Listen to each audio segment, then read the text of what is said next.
Hi there, YouTube. If I can get this camera set up, which would be really nice.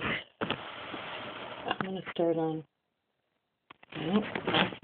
I've got this little makeshift setup thing. It doesn't seem to work with me.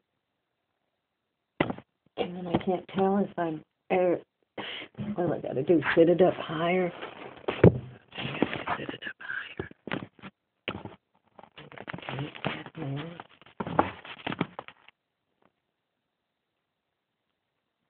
I can't tell.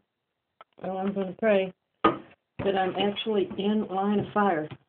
I don't really don't really like the way I said that, but okay. Again, we're in Persecution. It Will Never Happen Here by Jan Pitt, forwarded by Brother Andrew. I'm going to start reading chapter 1 now. It will never happen here. Like I said before. Will passengers leaving on flight 109 please proceed to gate 12? As if in a daze, I walked towards the gate and onto the airplane for my first ever flight. It would be all right. How could such a monster as this wing heavenward, let alone stay in the air? As I settled in my seat, I could see that the plane was completely full. One stewardess was handing out newspapers and candy, while another called our attention on a loudspeaker. Good afternoon, ladies and gentlemen, and welcome aboard. Again, a soothing voice that was meant to alleviate all panic. Your stewardess will now demonstrate the use of oxygen masks. Chills ran up my spine as the smartly dressed flying waitress pulled down something that looked like a gas mask and went through her well-rehearsed mime. In the unlikely event of the loss of cabin pressure, a panel directly above your head will open automatically. If this should happen, please pull the mask toward you and place it over your nose and mouth and breathe naturally. The horror wasn't over yet.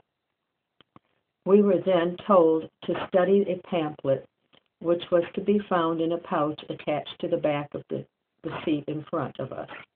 It gave information of what to do in the event of the aircraft, if the aircraft plunged into the sea. You will find your life jackets under the seats. By this time now, my hands were sweating and my throat was dry with panic. Suddenly, there was a terrific roar from the engines as we began shooting down the runway. Gradually, gravity was defied, and we were soaring heavenwards. I sat near the window, just over the wing. Once we were well in the air, I glanced out and shuddered. As the plane banked, the end of the wing tip appeared to flap as if it would break off at any second. The stewardess's words echoed in my ear. In the unlikely event. But nothing seemed to be unlikely anymore. My maiden flight was a nightmare. I never closed an eye. Suddenly, I could no longer hear the sound of the engines. Here we go. We're going to crash, I thought. My mouth clammed up, and I gripped the armrest tightly. I swallowed nervously, and my ears popped. Once again, I could hear the engines. Maybe I would survive after all. Persecution. Improbable? Now, many years and innumerable flights later, I have grown accustomed to the flying. The grim instructions and the flapping wings. The instructions of the stewardesses, however, have always remained the same. In the unlikely event. Those 5 words will retain that note of menace for me. While reading this book, you may experience a similar feeling of threat. Preparation for persecution? That sounds ominous. Preparation for heaven? That sounds better. For who wants to prepare for persecution? Yet the threat is real, and the words, in the unlikely event, do not apply to the contents of this book. The Bible says persecution is certain. It is not likely, nor even It is not unlikely, not even likely, but it is certain. 2 Timothy 3:12 clearly states, all who desire to live a godly life in Jesus Christ will be persecuted. Is there hope? Do we have to be defeatists? No. We must not view persecution in the light of defeat, but in the light of victory. Persecution is the mark of true discipleship. There lies the hope. There lies the hope. Of course, we know about persecution. The book of Acts tells us all about it. The terrible persecution that occurred during the time of Nero, the Roman butcher, is well known, as are the examples of persecution in the history of the church. Stakes, guillotines, concentration camps in Siberia, killer prisons in Uganda, and murdered missionaries around the world bear witness to persecution. The courage displayed by martyrs in the face of death speaks clearly to victory and faith. The mistake we make is in thinking that we will never suffer persecution. We are eager to apply the words, in the unlikely event, to our situation. Yet the events in the countries ominously foreshadow, and other countries ominously foreshadow what will happen in our own country. A painful question. On one of his trips to Eastern Europe, Brother Andrew, the founder of Open Doors, met a church leader who had been imprisoned many times. The preacher asked Andrew if Christians in his own country were persecuted. Brother Andrew laughed. No, he replied. Christians are not persecuted in my country. They do not put anyone in jail for their faith. Do they not put anyone in jail for their faith? The man asked, a hint of disbelief in his voice. No, no one. Why not? The preacher wanted to know. Because we have religious freedom in our land, Brother Andrew explained.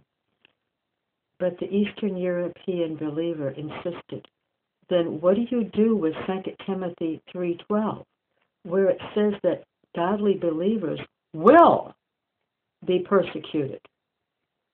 A painful question if you do not know the verse. Brother Andrew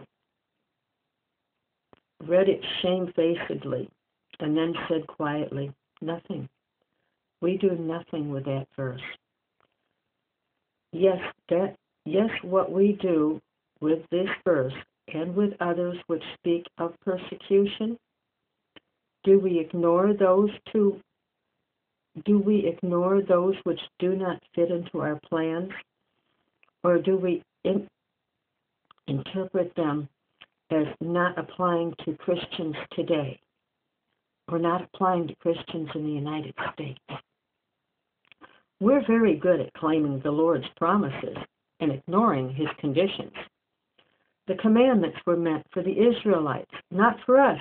We no longer live under the law, but under the dispensation of grace, we say. Finally, after ignoring that which we do not like, we are left with a thin Bible containing only promises. We cannot change the Bible to suit ourselves. However, it clearly presents problems and conditions together. In fact, it is remarkable that most of the promises we love to quote as encouragements are conditional. We have to learn to read the Bible in this context. One particular verse we are so fond of reading in this way is Philippians 3:10. The first part is very familiar to us, that I may know him and the power of his resurrection. But it does not stop there. A few of us know the second part, and may share his sufferings. Many Christians underline Bible text, and that is good. Do we, however, only underline the promises and not the commandments or conditions? One can even buy promise boxes containing Bible verses printed on cards. I received one as a gift once,